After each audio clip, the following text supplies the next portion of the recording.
السلام عليكم ومرحبا بكم في عدد جديد من ركن سباق المدرجات الذي ينقلكم إلى مختلف ملاعب العالم لتستمتعوا بأحسن خرجات جماهير عشاق كرة القدم. المرتبة الخامسة لهذا الأسبوع يحتلها جمهور نادي أرمينيا بيليفيلد الألماني الذي أبدع بكوريو جميل صنع الحدث عبر مختلف المواقع على شبكة الإنترنت.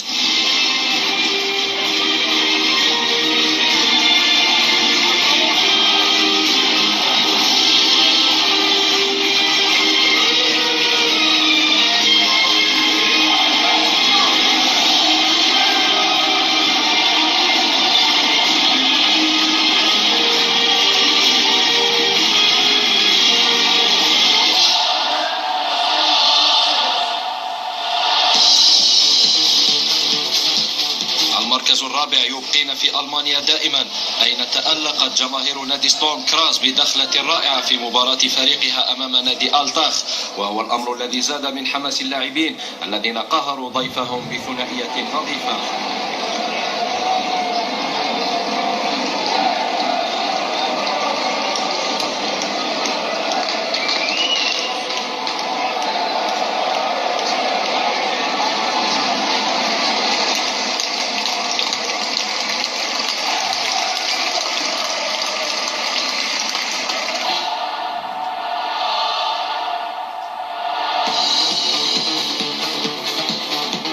وفي المركز الثالث نطير إلى فرنسا، أين أبهرت جماهير سانتيتيان خلال مباراة فريقها أمام نونت بتيفو يبرز جانبا من المدينة مع صورة لملعب الفريق.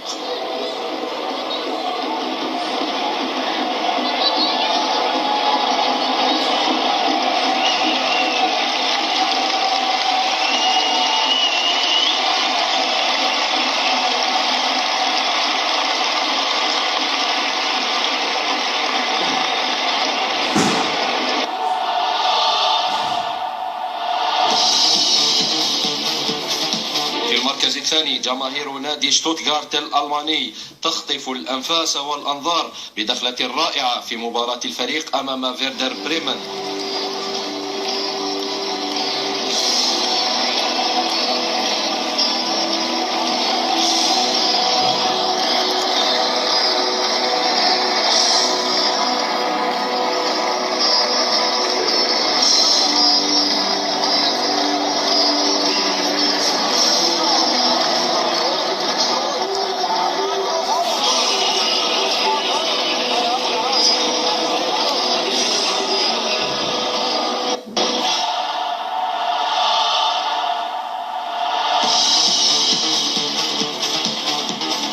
المرتبة الأولى لهذا الأسبوع فقد جاءت عربية مغربية بطعم الأصالة، وذلك في التيفو الرائع الذي رفعته ألتراس وينرز التابعة للوداد البيضاوي خلال مباراة الفريق أمام الغريم الرجاء البيضاوي، والذي يظهر رجلا بالزي المغربي التقليدي والذي ننهي به عدد اليوم من سباق المدرجات. نلقاكم في عدد جديد بحول الله. سلام.